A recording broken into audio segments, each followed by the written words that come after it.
Hello, fellow financial analyst experts. I'm Katie Leblanc, and this is my financial analysis for Finance 551.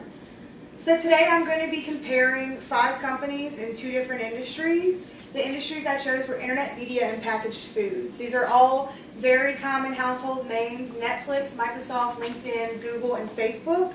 And then for packaged foods, we have Kellogg, Sanderson Farms, Tyson, General Mills, and Pilgrim's Pride. So I'm going to be performing a time trend analysis and a peer group analysis within each industry group, and then I will identify the best company from each industry, and then I will compare those 2 companies against each other and identify the best company overall. So to begin, we're going to start with the internet media industry, and we're going to be looking at their liquidity ratios, current, quick, and cash. And in here you can see our current ratio graphs, and they are all pretty much in the same range of current ratios. One thing to note is in 2014, Netflix had the highest current ratio and then went back down to have the lowest in 2015.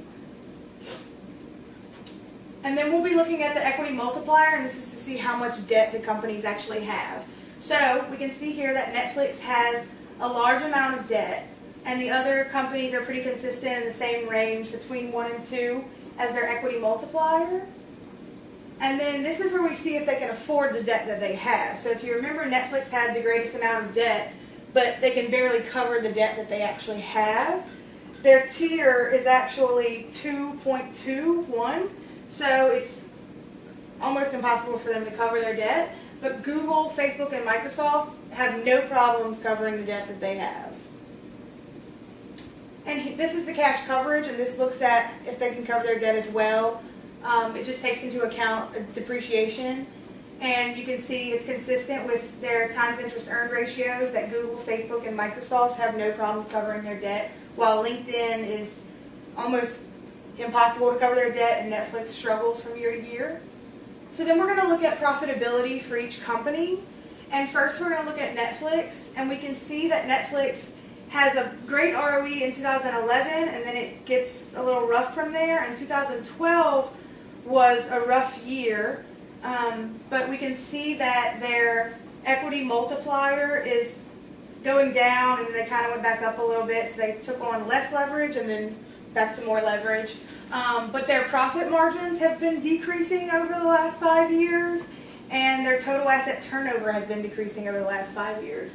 So, and then this is Microsoft, and as you can see here, as I showed you before, 2012 is a bad year for them as well. 2012 may have been a bad year for the whole industry, and you'll see later all 5 companies in the industry struggled in 2012. So I'm not really sure why, but we'll keep looking. So we can see that their ROE is decreasing a little bit, and they are taking on a little bit more leverage throughout the 5 years, and their profit margin is also decreasing. LinkedIn, we have same scenario. Their ROE is very low, and it is only getting lower. They also are increasing their equity. They're taking more leverage throughout 5 years, and their ROA is decreasing in the 5 years. They pay very little interest and a lot of taxes, apparently, and their profit margin is decreasing in the 5 years as well. Now we're going to look at Google. They have a pretty consistent ROE. It's not as high as other companies, but also the other companies had lower ROEs as well. So theirs is pretty consistent, and their equity multiplier is pretty consistent. It's even decreasing a little bit in 5 years.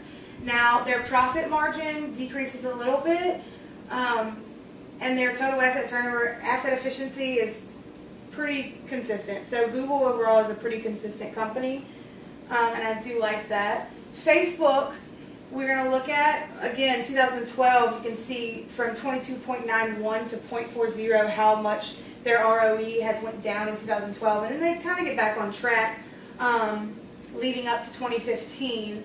Now they are decreasing their amount of debt over the 5 years, and they are also increasing their profit margin, so that's good. Now we're going to look at market values, and so we can see here that Price earnings ratio, Netflix has the highest one. We don't even have one for LinkedIn, but they're all really great price earnings ratios. Market to book ratio, also again Netflix. And then we can see that Netflix, Microsoft, and LinkedIn all have negative economic value added. And Google and Facebook are both positive, which is a good thing. You want it to be positive. And then if we look at just 2015, the 5 companies, we can see that the current ratio is highest on Facebook substantially. And the equity multiplier, Netflix has the highest debt, which you saw earlier in the graphs. I like Google and Facebook's low leverage, that's great. Return on assets, Google has the highest return on assets, and Microsoft has the highest ROE, but not far behind Google. And we have to take into account that Microsoft's return on assets is lower than Google's, and they have a lot more leverage than Google. So overall, I'm going to pick Google in the internet media industry. And I like it because they have liquidity ratios over 3, they have a low amount of leverage, and they can cover their debt almost 150 times over. Their high ROE is led by their high profit margin. They have a positive economic value added and a high enterprise value. The next industry we're looking at is packaged foods. So here you can see our current ratios for packaged foods, and this tells us about liquidity. And you can see that Sanderson Farms has the highest liquidity, and Kellogg and General Mills are the lowest, but they are very consistent over the 5 years. It's not a lot of changing where we have peaks and valleys in the other companies. And then if we want to look at how much debt they have, we're going to look at their equity multiplier. Again, Kellogg has the highest debt. Sanderson Farms has the lowest amount of debt. Pilgrim's Pride kind of has fluctuated greatly over the 5 years. Now, if we look here, we can see Sanderson Farms had the lowest amount of debt, but they can cover their debt the most out of any other company. Now, we should note that they had a bad year in 2011, and their times interest earned ratio was actually negative. So I'm not sure about 2011, what happened in the industry to affect that, because you can see also Pilgrim's Pride, which is a very similar company in the industry, had a bad 2011 as well. But Sanderson Farms, for the most part, can cover their debt better than any other company. So then we're going to look at profitability for all 5 companies. So for Kellogg, the ROE is great. They have a great ROE, but it is decreasing over the 5 years. Their ROA is also decreasing, but they are taking on less leverage. They've decreased their amount of leverage over the 5 years. Their profit margin grew and then went back down, so I'm not really sure about that. Sanderson Farms, like I said, a terrible 2011 across the board with all these numbers. Not sure what that's about. But they pick back up, and they're doing great after that. The ROE also picks up, it increases. They're taking on less debt over the 5 years. They have really decreased their amount of leverage and are on the road to increasing profit margin. There's a trend there for sure. They pay very little in interest and a good bit in taxes. Then we look at Tyson, which is another chicken company, and they have pretty consistent with their ROE and ROAs. Now you can see they decreased their leverage and then increased it again, and their profit margin is pretty consistent. So they're a pretty consistent company. General Mills, they have been on the road to increasing ROE. ROA has been a little rocky here and there in the past 5 years. Now their equity multiplier, they are taking on more leverage as time goes on. So that's something to take into account. Pilgrim's Pride, now they had a bad 2011 too, and like I said, it may have been something with the chicken industry in particular that 2011 was just not a great year. But they have picked up after 2011. Their ROE is getting better. Their equity multiplier is decreasing, which means they're taking on less leverage, and their profit margin has been increasing.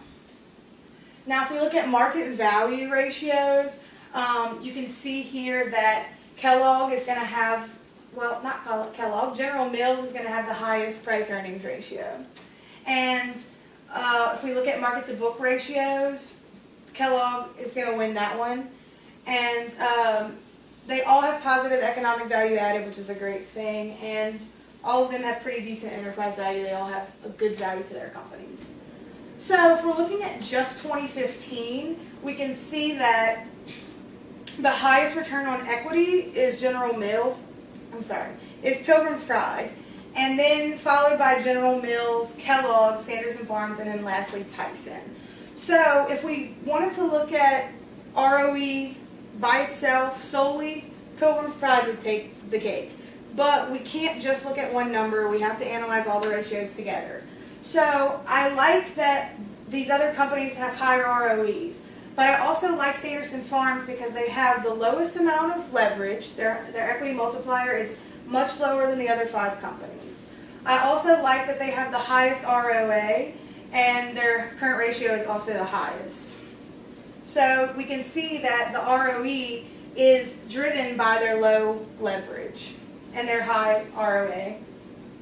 So I picked Sanderson Farms for this industry because, again, their liquidity ratios are greater than 3, which means they're very liquid companies. They have the lowest amount of leverage of all 5 companies, and they can cover their debt almost 125 times over. They have a high return on assets. Now, their ROE is lower than other companies, but they also have lower leverage, and I like that.